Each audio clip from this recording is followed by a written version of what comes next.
Hey everyone, Chelsea here from A Frugal Homestead. Today we have tons of eggs. You can see right here, our little egg holder is overfull with eggs, and we have another one over here that has several eggs. It is October here, which means we're getting into the cold winter months, and our chickens are going to stop laying here pretty soon or not lay as regularly. So when we have a lot of eggs like this, we can leave them on our countertop and eat them for several months. Or one thing that we like to do is freeze dry our eggs so that they can last a little bit longer. So I'm going to show you how we freeze dry our eggs to preserve the harvest for a little bit longer. These eggs are shelf stable once they're done. We put them in Mylar bags and they can last for months and months and years if we don't open them and we store them correctly. I don't typically use my freeze-dried eggs for eating.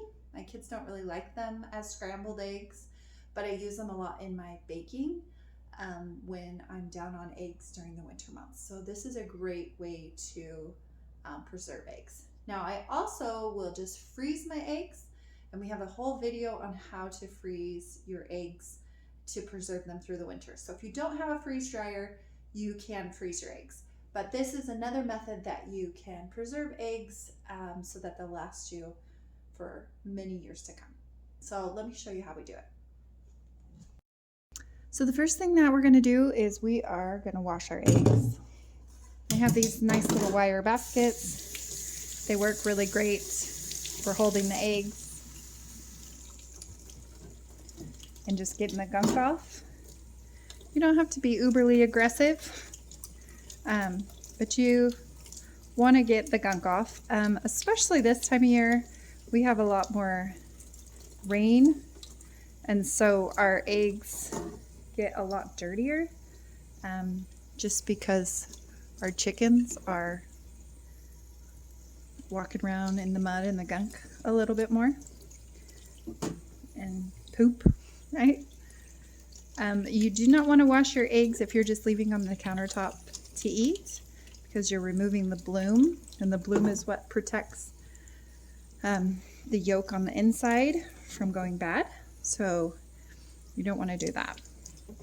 But if you're getting ready to freeze dry them or freeze them to preserve them, make sure you wash them so you don't contaminate it when you crack them open. Especially when you're freeze drying, you don't want to add bacteria into anything. So cleaning it up with a little rag is perfect.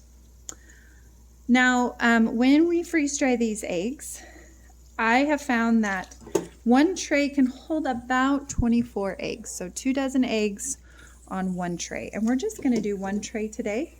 So that's really all I have eggs for. I also am running my freeze dryer with some spaghetti sauce that I made. So it isn't just running for this one tray of eggs, but it is going to I am going to run these eggs at the same time. So that's one of the nice things. Sometimes you can't do that. Like in your dehydrator, you might not want to dehydrate, onions at the same time as you're doing bananas. But I haven't found that to be an issue when we are freeze drying. None of our food has ever come out tasting like something else. But then I don't typically put onions with random things. I would just run onions on their own. All right, we're just about ready here. Now you'll notice some of our eggs are much larger than others. So this might be just over, you can see the difference between those two eggs. So this might be just over 24 eggs. But because some are big and some are small, we're just gonna let those cancel each other out a little bit. All right, 3 more. Then we'll go back over to the countertop and we will show you how we crack them and scramble them up. All right, there's our clean eggs. Let's head over to the counter. Let's talk supplies. I've got my eggs. I've got a bowl for my egg shells. We call this a chicken bucket. I have a bowl to crack my eggs in, and then I have a pitcher. And this pitcher is what I'm going to put the actual eggs in, and we'll scramble the eggs in here before we put them in the freeze dryer. So the reason that I crack them in a separate bowl is because every now and then you'll get one of those eggs that is a little bit gross. There's something wrong with it. Maybe it's gelled. Maybe it was fertilized and it started to get yucky.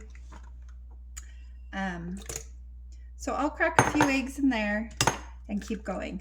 This way, if there is one yucky egg, it doesn't contaminate the whole batch of eggs here. So that first batch I did about 5 eggs.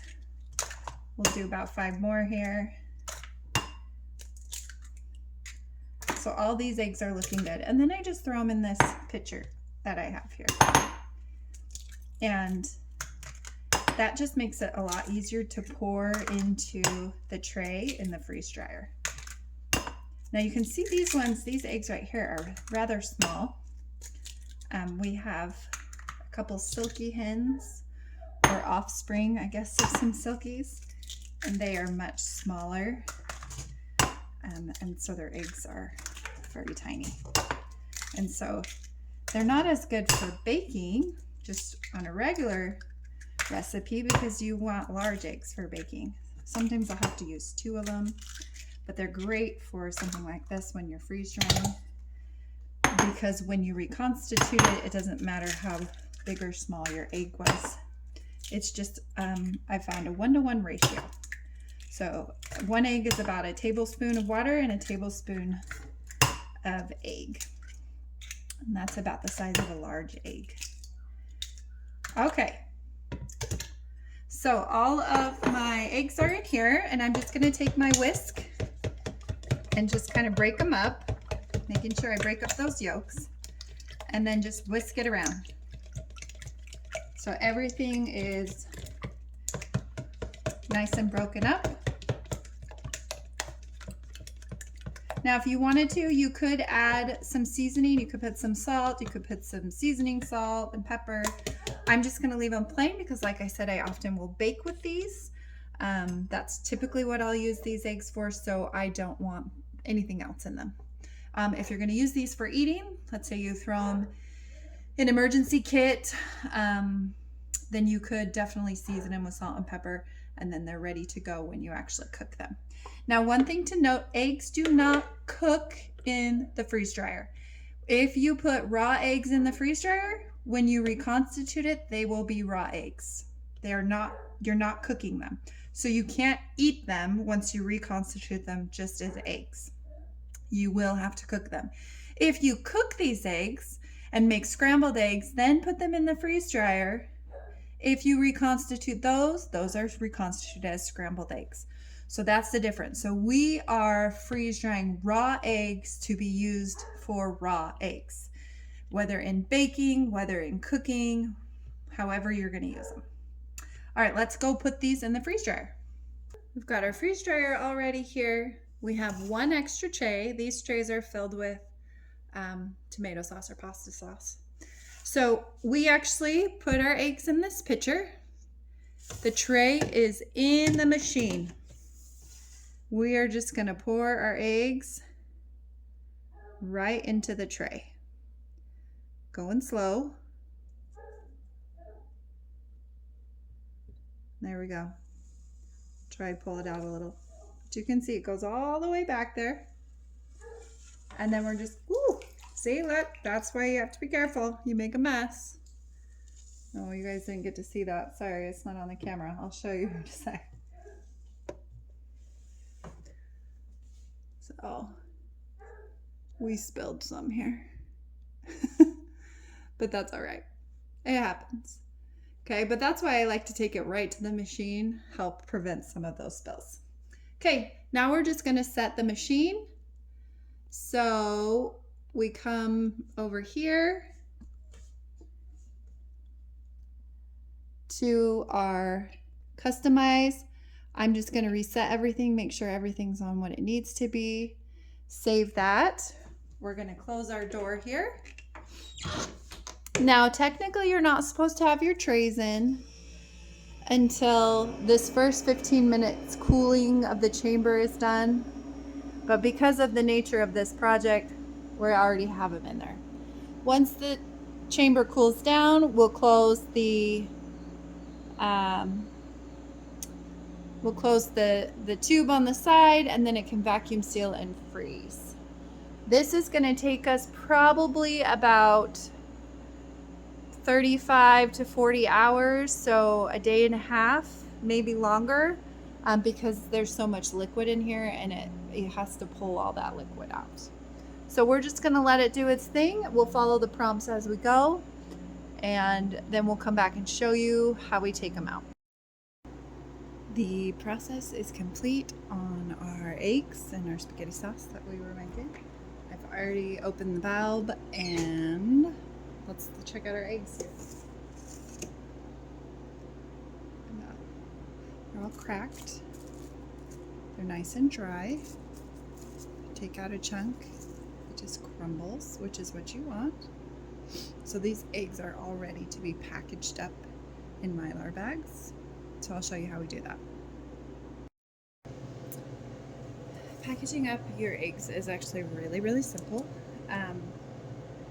We put ours in Mylar bags. These are the Harvest Right ones, and I will just label it raw eggs. And then the date, usually I just do the month, and then the year. You could do the actual date. And then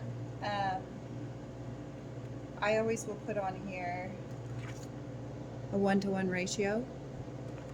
So 1 cup of eggs to 1 cup of water, 1 tablespoon of eggs to 1 tablespoon of water. And that just helps me know how to reconstitute my eggs.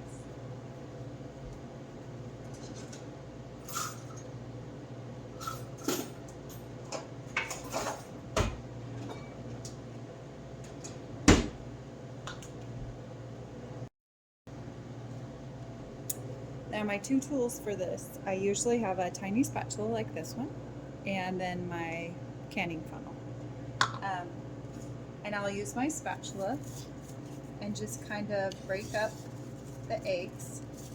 Now you could take the eggs and put them in a blender and powder them. That's totally fine. I don't. If you powder them, you definitely would have more room in your Mylar bag for more eggs. But like I said, I'm not going to do that. I'm just going to put about half the tray in one bag and half the tray in the other bag for my eggs. You can store these in an airtight sealed mason jar as well. I know lots of people who like to store in mason jars more than Mylar bags, and that's just fine. I just like the Mylar bags because I like to save my mason jars for canning when I want to can something specific. Okay, we're just going to put just a little bit more of these eggs in here. So if you remember, we put about 2 dozen eggs on the tray, and granted we spilled some, but I'm gonna just say this is about a dozen eggs. Okay, and I could mark that on there, 1 dozen eggs. You could definitely weigh it so you have a little bit more accurate of a reading, so you get half and half. I'm not going to do that because that's not as big of a deal to me. But if you're wanting to use a dozen eggs, or recipe calls for a dozen eggs, that's a good way. You could mark it 1 dozen eggs and use it that way. So there's lots of ways that you can preserve these eggs and mark them so that you can know how much is in there. Whenever I freeze something, like I freeze chicken broth, I'll write on there how many cups or ounces of broth I have in that bag. That just helps me know, okay, this recipe needs 2 cups. There's 2 cups in here, or there's 4 cups, so I'm only going to need some. So it could be very useful in this instance.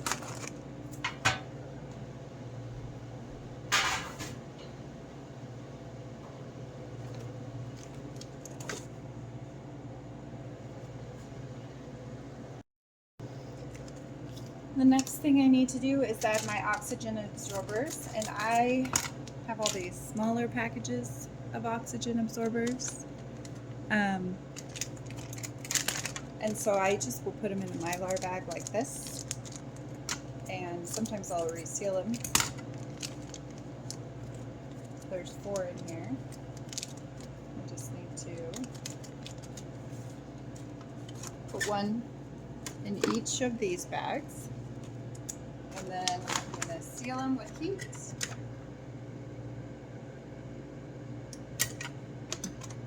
I like to do 2 seals just to ensure they seal well. Maybe 1 more on the top there. Seem to seal. Much better. They're all ready to go. Seal the other one.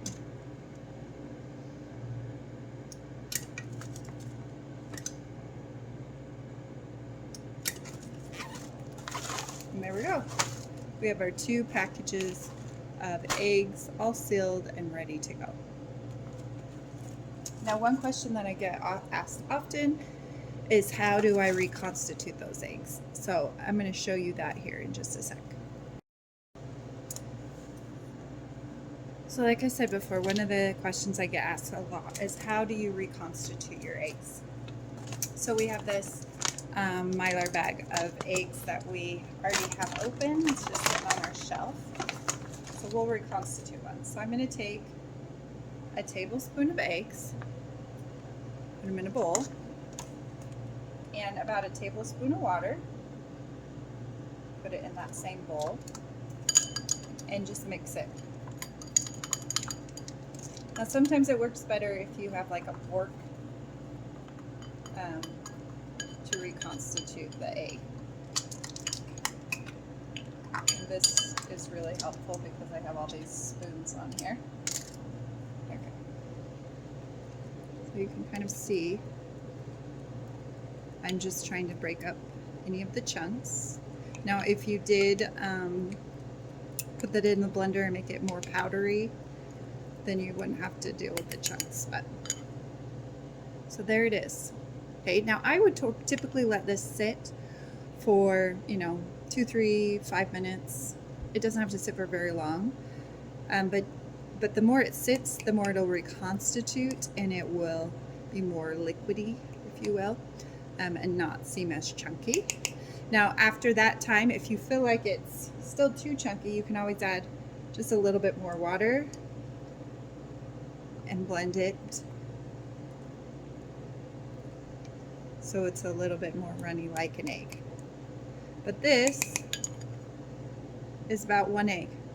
So in a recipe, if it called for 3 eggs, I'd put 3 tablespoons in here and 3 tablespoons of water and mix it, and then add a little bit more if I feel like it. And you can use this for baking. You can eat this after scrambling it on the stovetop. You can microwave it and make an egg, whatever works for you. But remember, we talked about this at the beginning. If we freeze dry it raw, it comes out raw. So this is still a raw egg. It's not cooked. We wouldn't want to eat this like this because we're not eating raw eggs. So we can put this in a recipe that calls for eggs. We can make eggs with this, but we don't just eat this. So if you wanted to freeze dry cooked eggs, you would scramble them, you would fry them. I don't know, I've never done a fried egg. I've never seen anyone do a fried egg, so maybe that's an experiment. But I would scramble them and then put them on the on the freeze dryer sheet and put them in scrambled just like that. And then when I went to reconstitute them, I'd probably add hot water, so then they're warm scrambled eggs. So this is how you reconstitute your raw eggs. So I hope this video helped you in knowing how to freeze dry raw eggs. Let me know if you have comments or questions, and we will talk to you next time.